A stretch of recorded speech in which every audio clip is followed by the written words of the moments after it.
Today we got LeBron on the Pat McAfee show. Go ahead and comment, subscribe, grind on your one now.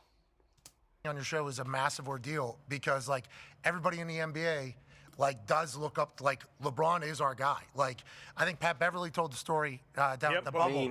Whenever everybody was like, we need to take a stand and yada. He's the guy. Yada, yada. And then I think he was the person who went up and said, hey, you. LeBron's the guy. Come on now.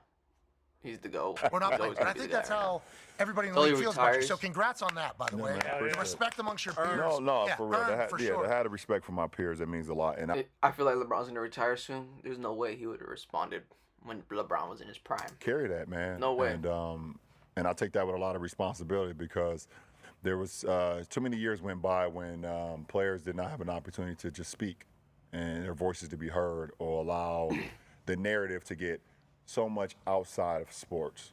Like if I miss a game winner or if I don't show up in the finals, like I was supposed to versus Dallas in year one. Oh shit, he was talking about it. But don't take it to, my household or take it to what's going on and other guys. Like I seen something with Embiid where a reporter came into the locker room and started speaking about I think his brother or something. Mm-hmm. Yeah. Like how weird is that? That's so weird. What was he talking about his brother? Why are we taking it to that point? Mm-hmm. And we're taking it to that point because people have gotten too comfortable. I think people in the media have gotten too comfortable, especially with our sport. They got too comfortable where, back in the day, for sure, you would never bring up Charles Oakley's brother. That's true. Yeah. Charles Oakley will smack you through his brother. That's true. Unless his brother's in the NBA. Yeah, Mad Max, his name was Mad Max for a reason. It wasn't because he picked you up 94 feet. It was because if you said something about Mad Max, he's gonna separate your jaw. And there was no repercussions from that. They got to the point where they knew these guys can't really do anything to us anymore. Because there would be a fine, suspension, and don't embarrass the league. And don't embarrass the league, or now here come your sponsors. They're coming after us, or coming after you, and they're gonna be like, "What are you doing?" That's when they decided they could, they thought. So the conversation about old school basketball is a real thing, because that's the new narrative now. Is it's a nostalgia issue.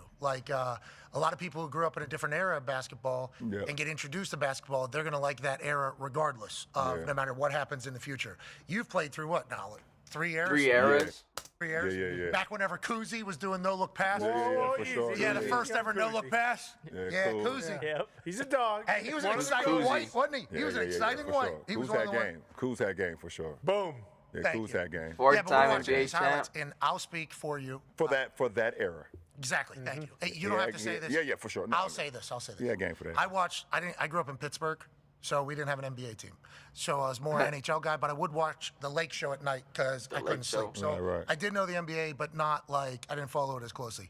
When I watched The Last Dance, I was watching a lot of highlights, and I was watching people dribble a ball like this.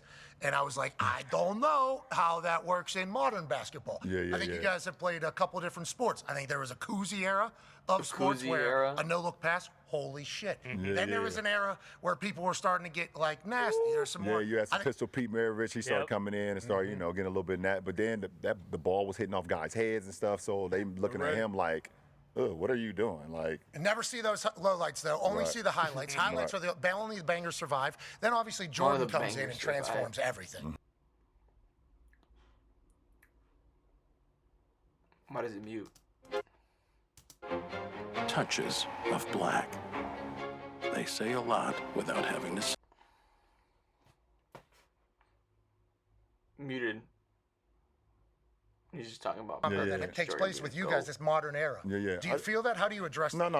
I definitely feel it, and I think we just have to recognize that evolution is just a part of life, man.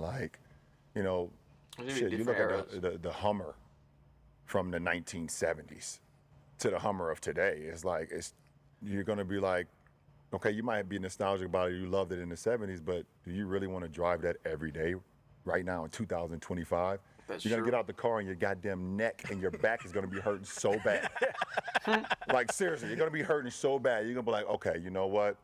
this might be just a Sunday chill car. Like I drive it up the street, get some ice cream, come back home, but I can't. Refill it because it gets 2 miles. Yeah, exactly. I gotta just start it up, let it just crank the gas for about 2 hours just to make sure it's still running. But like, you know, like we have to understand that there's players and errors and things of that nature. Like we get it, but like, you know, you watch some of the NFL games as well from the 70s and the 80s, and you got like, you know, Jack Lambert and those guys like coming through like completely decapitating people. You know, like murder. Ronnie Lott tore his pinky off and then went to the sideline. Was like, just tear the rest of it off. I'm getting back out there. Like I get it. Like those are nostalgic moments, but like the game is different, and we should respect all eras in that era. You know, we can't be saying, okay, just because Wilt was great in the 60s and 70s that he'll be great now. And we also can't say that some of the guys now will be great. It is what it is.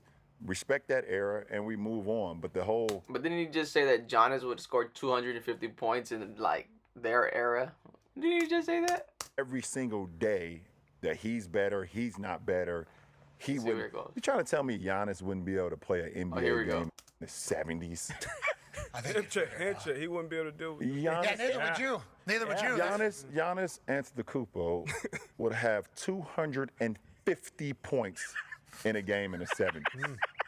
250. Is that Kuzi? When was Kuzi playing? Kuzi's 50s. Dude, Kuzi's I don't know about that. Giannis, 250 points Irvin. in the 70s. I don't know. They would have called him a witch. Maybe. They would have called him a witch. No, they would have told Kyrie, you're not. You know how they used to tell Lou Alcindor at the time that he couldn't dunk in high school games? Yeah. They would have told Kyrie, you're not allowed to dribble anymore. That's what they would have told him. Dribbling is out rude. They would have seen that. How tall are you? I'm 6'9". And how heavy are you? Damn. I'm give or take in between 215 to 280. I don't know. Depends on the day. Okay. Depends on the day. Depends on who's asking. Pat Riley's like, we're tipping too close to 280. LeBron, the Beatles are becoming a heavyweight battle. Yeah.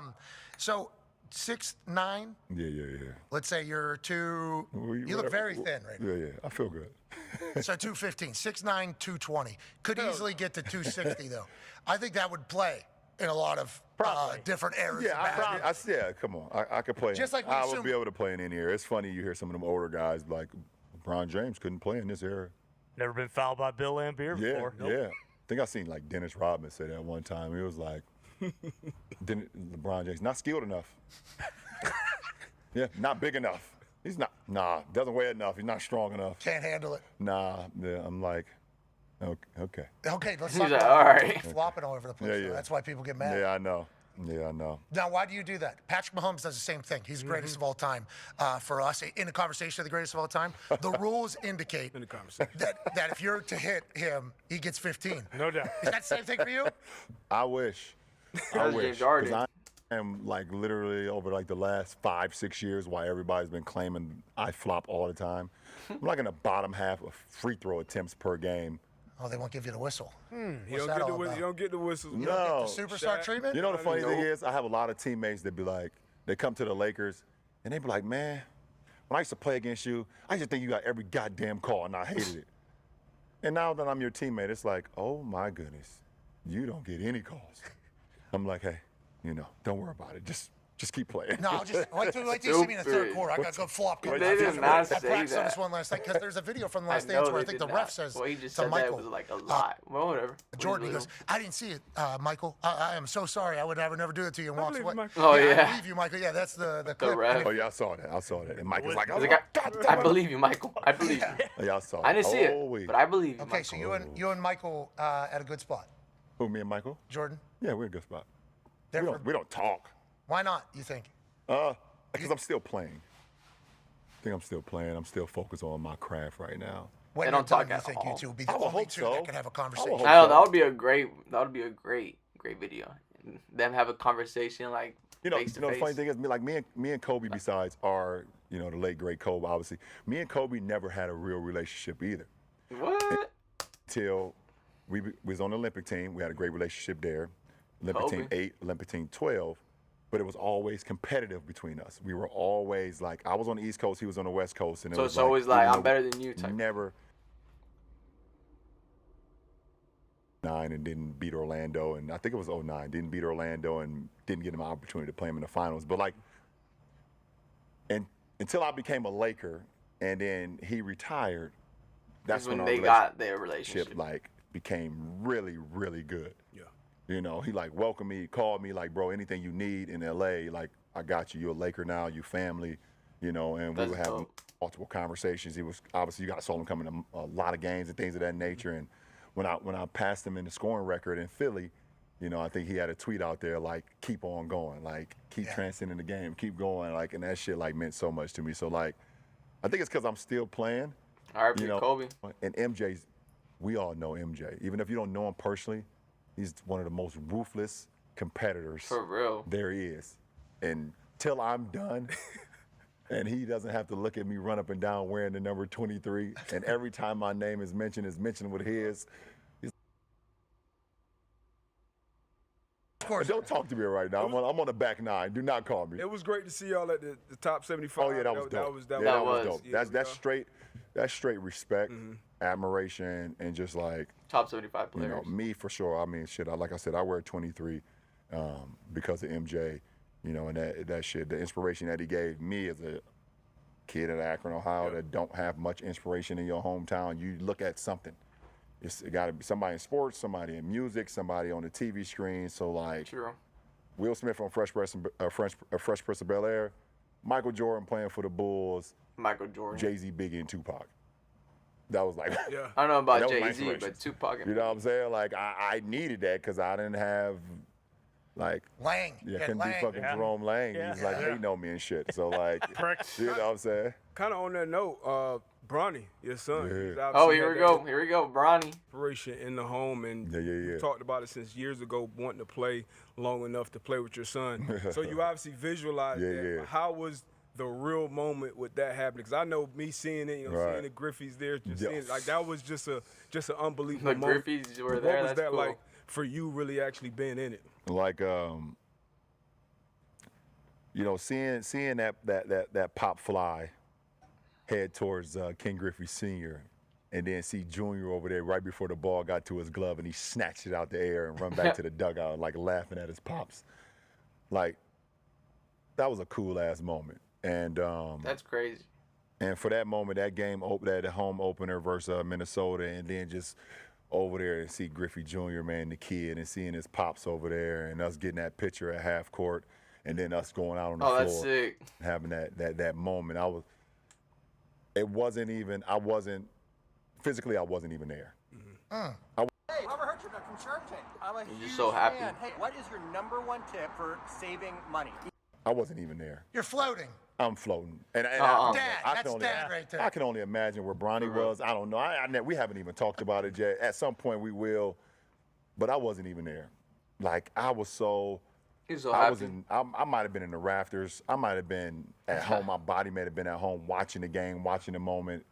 I completely was not there. And but damn, that was an unbelievable moment, man, for me to be able to like have that dream, be able to speak it into existence. That's crazy. For it to come to fruition, for my mom and my wife and my daughter and my youngest son to be there. It was like, you know, I started thinking about everything from what the hell he went through not less than a year before with his heart attack. His cardiac arrest, man. That came out of nowhere, seemingly. That came out of nowhere. It was a birth defect that practically, you know, quite honestly, if he never played sports or he never like started to become, you know, strong and run fast and all those stuff, we probably would never have to worry about it.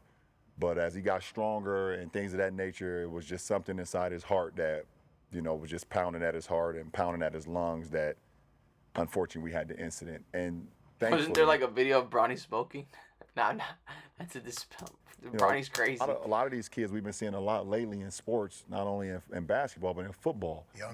And unfortunately, we was able to catch it. And to all the families out there that haven't had the opportunity to catch their kids before it gets to the point where they're not here anymore, like. To see that happen to Bronny and for him to be able to play that same year after that happened, you know, at USC, and then less than a year later be drafted by the Lakers, and then in that fall, we go out there together. So that's why I ain't trying to be rude, but you got drafted because he's LeBron's son. Yeah. He was scoring 2 points on the college team. I was not there. That's a dad moment. That's really cool. Yeah, man. People forget, you're only one name now, LeBron, but you're still a human too. And I assume for sure. Your baby boy. Yeah. Get a chance to experience his dream. And then obviously that led to the thing with Stephen A. talking about him and how critical everybody has been of Bronny. And I think the pressure that a second generation star has on him. Yeah, for his sure. whole life he's had that. It feels like he is very. I mean, he's like a 55-year-old, it looks like, the way he kind of handles it all, and I think you've even said that as well. Yeah. But how about his development? We had Rich Paul on the day after the draft. Yeah, man. Because there was a bunch of rumors about Rich Paul was telling teams, hey, you draft him, we'll send him to Australia. Like, there's a lot of those types of things happening. Allegedly, the Suns were involved. There was a chance they could get you, but he ends up with the Lakers with you. Yeah. And obviously, it's a whole storm. Like, LeBron James is bullying, blah, blah, blah. Everything, the way it always goes. Of course. This guy's not good enough. This guy's not this. And he does start out a little bit rough, NBA-wise. But now, I mean, he just dropped 39 last night in the G League. I think he had like a double-double or something. He had his best game in the NBA last week. He's obviously getting better and better. All right. You have to be loving every moment. And how proud of Bronny are you for what he's going through? And listen, for me as a dad, bro's warming up. Shit, it doesn't matter if he never scores, ever. For me as a dad, I'm just super proud of him, period, as a young man. No, that's pretty hard. For me, as a mentor and as a teammate of his, and that wants to see him thrive because I've seen the work he's put into the game, I am super proud of his development to where he is now. From the moment that, he was drafted in June of 2025 to us being now in March of 2026, his development is skyrocketed, and I just think I had a good friend of mine, who went through a cardiac arrest as well. And he told me that, it took him, and he played basketball as well. And back then when it happened to him in the early 2000s, they wasn't with going back to performing. It was like, if it happened, it's over with. Let's not roll the dice. Yeah, we're not rolling the dice. There was not enough data on it. It's like, you have a cardiac arrest, it is over. We don't want this on our resume. They was not going back to perform the play. And he told me, he was like, man, I'm going to be honest, it took me about 2.5 years to finally get back to just normalcy. Like, my body, my mind, and, he said when it happened to me, I was 23 years old. Damn. Bronny was 19 years old, and he's like, it's gonna take a little time, and I reason with that, but also he's doing things right now less than 2 years. Yeah. And it's because of his determination and his will to want to get better and his will to, like, I don't really care what y'all saying. I hear it.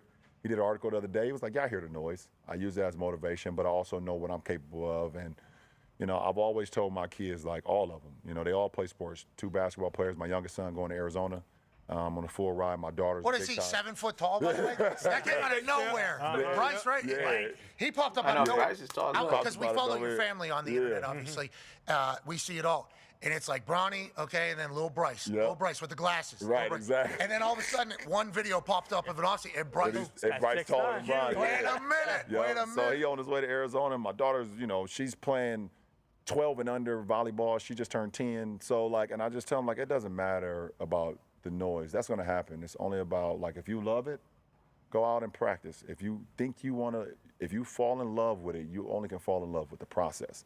Don't worry about the outcome. Fall in love with the process, and that shit will take care of itself. So, super proud of Bronny, man. I know very long-winded when you talk about the kids. I just start thinking about them, but super proud of his game and where he is. It's dope. He's a proud dad. Today. Starting off the G League season with, like, just trying to figure it out, and now, shit, like. I want to see LeBron talk about Stephen A, though.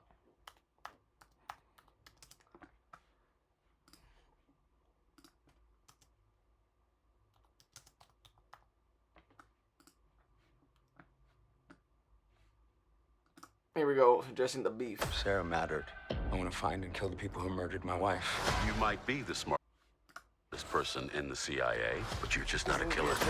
Do you ever account for the things I'm good at? The Amateur, rated PG-13. Which leads, obviously, to you and Stephen A.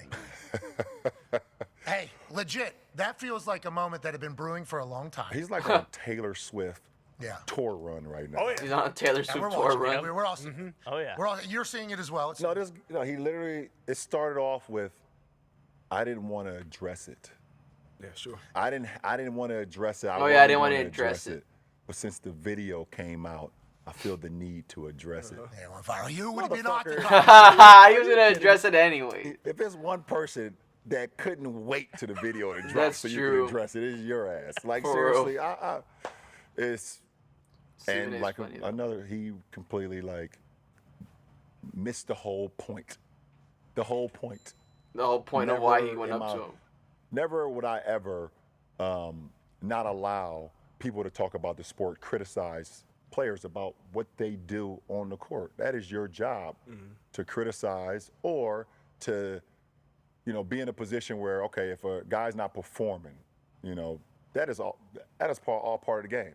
That's all part of the game. Bro's criticizing a 55 overall pick. But when you take it and you get personal with it, it's my job to not only protect my damn household, but protect the players. And I think a lot of the media, including him, and I know he's gonna be happy as hell. He's gonna be smiling from ear to ear when he hears me talking about him again.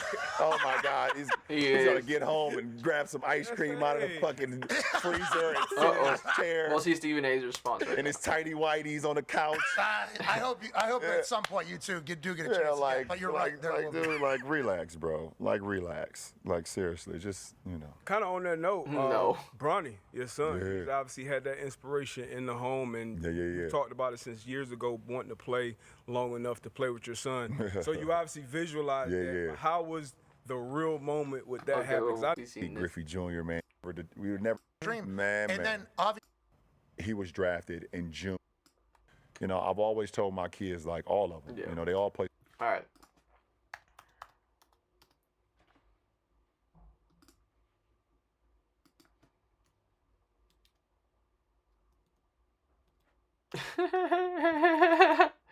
Dude, LeBron, he was pissed.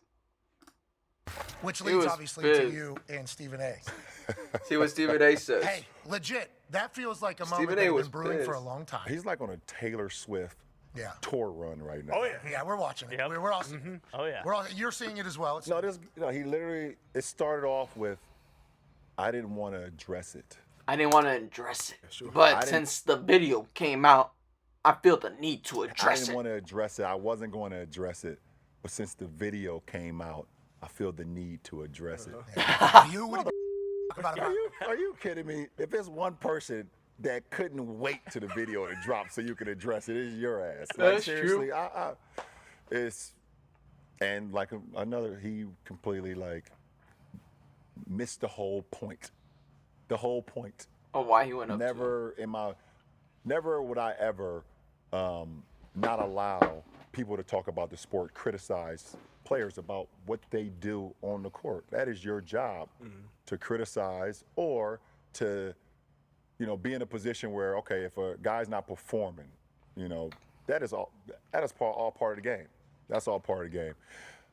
But when you take it and you get personal with it, it's my job to not only protect my damn household, but protect the players. Here at First Take, thank you Go for ahead, being Stephen A. Go ahead. The floor is yours, my boy. us. That is Stephen A. Smith. I'm Molly Karam. Stephen A., in case you Stephen didn't A., know, in course you didn't know, you got beef with LeBron. on with LeBron for an hour plus, obviously addressed a lot of stuff, and I'm assuming you'd also like to address some things. Yep, go ahead. Address it. Number one, congratulations to Pat McAfee. He got the interview with first of LeBron. all, anybody would have gotten that interview. I take no issue with the job that Pat McAfee did. Having LeBron James on his show, anybody would have done that. The questions that he asked was more than appropriate. Outstanding job by him and his team, no doubt about that. Let's get to LeBron James. So LeBron James decides who really, outside of his crew, doesn't really have any friends in the media. Suddenly, he's going to be in Indianapolis, drive into the country, and go and do a show that comes on immediately after First Take. Clearly, they were looking at it and they used the Steve Nash, the upcoming Mind Your Game podcast. Bro, why is every retired player a podcaster?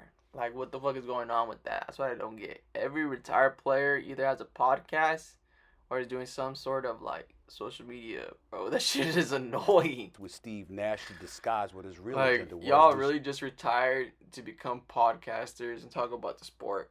Come on, man. Which was to address and then complain about the media saying, the media's out to get me, but I'm going to become the media too. Fuck it. Because what he continues to lie to the world about what I said and who I was pointing the finger at. To regurgitate an obvious point, when I talked about Bronny James, I hate the media, but I'm going to become a podcaster. Early in the season, and I highlighted the fact that at that particular moment in time, he simply was not ready.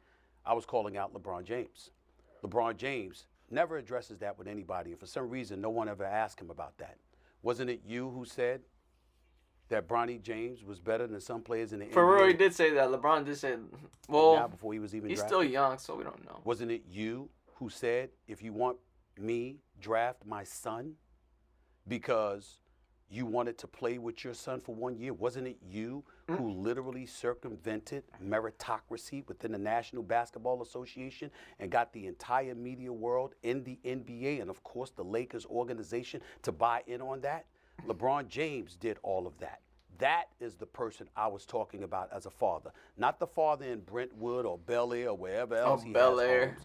I'm talking about the father that shows up at Crypto.com arena. Last time I checked, Bronny James is a professional basketball player. LeBron James went on national television yesterday and lied. He said that I have no problem with you talking about the game. What did I say about Bronny James other than at the time he wasn't ready? That was it. I said nothing else. So if that's I said nothing else. I pointed to LeBron James and the fact that you've circumvented a meritocracy just to get your wish at the expense of the credibility of the league in a lot of people's eyes, that's talking about you. That's not talking about your son. And then he goes about the business of taking it a step further. First of all, let's understand something to the viewing public in America and beyond.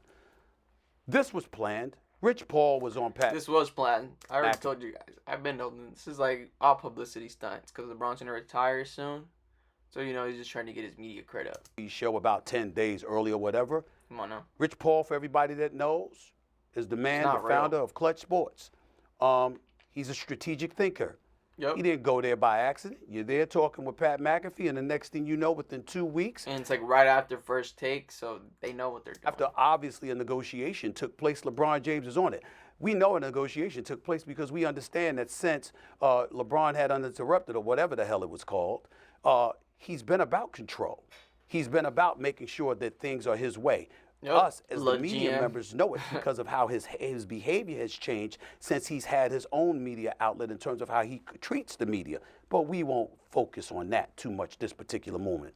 In the aftermath of that interview, what does he do? He puts out some page about me, boxing and all of this other stuff from he puts a boxing video of him. He put womp womp. And go with 2 torn rotator cuffs. Fine, no problem. It's very, very embarrassing video. I'll be the first to say and all that stuff. I like it to be left up there because if people think I want to throw hands like that, that's how I throw hands. Knock yourself out. I'm good with it. I know that the man I am today is not the man that I was a decade ago, physically or beyond. I can tell you that. No way, he just said that. Bro, LeBron will fucking lay your ass out. Bring that up. Because bro's a 6'9" Goliath. That's how petty you It's going to become. be David versus Goliath. You're LeBron James. You that butthurt over the things that I'm saying, that you would post that video. When has LeBron James ever done something like that? But suddenly you're doing that as it pertains to me. This man is in his feelings. I wonder why. Could it be because I don't believe you're the GOAT? LeBron is in his feelings. I ain't gonna lie. He's in his feelings. Because I'll never believe you're the GOAT? Because I have you number 2 at all times? Do I have to have ESPN and First Take put up the ticker tape now? They're both in their feelings, bro. And say, yo, could you put that up there, please? Great father, great husband, great philanthropist, great businessman, great director, great producer, great host, great basketball player. Great actor. Great leader. I mean, my God, I have done everything but put diapers and a bib on this brother. But it ain't enough. because one thing matters to him and one thing only, and that's him being recognized as the greatest of all time. Damn, they put it right here too. They put LeBron is a great husband, great father, generous philanthropist. LeBron James' family foundation. I promise, school positive change. First takes like, give us an interview. LeBron is the greatest. LeBron James is a tremendous basketball ambassador. Yo, they're kissing LeBron's ass like so bad. That shit is funny. Hollywood power broker, great actor, clutch player, clean diet, handsome, all around good guy. You're not First take in my book. You got that their belongs clock to back Michael in Jordan. their mouth. Where would I Dude, get that that is from? so Let's funny. count I've them. never seen this before. Them say this about a player ever. So we have Dude, a situation where we're looking at LeBron James breaking all these records, and we're conveniently forgetting that they put it right here up in the board so you guys can But Jordan did all of this pretty much in his first 13, although he had 15 years. He only came back for the final 2 years because he wanted to be they an really owner, want that interview and with LeBron. part of the stipulation with Abe Poland, then the owner of the Hey, LeBron, give him the interview. That's fucked up. Washington franchise was that he be a part of the team and play and generate revenue and interest, etc., so he could ultimately become an owner. It was really his first 13 years. Stephen A. is just going off on a rant. That's still in all, here we are in the year 2025, decades after Michael Jordan has retired, while LeBron James is still playing.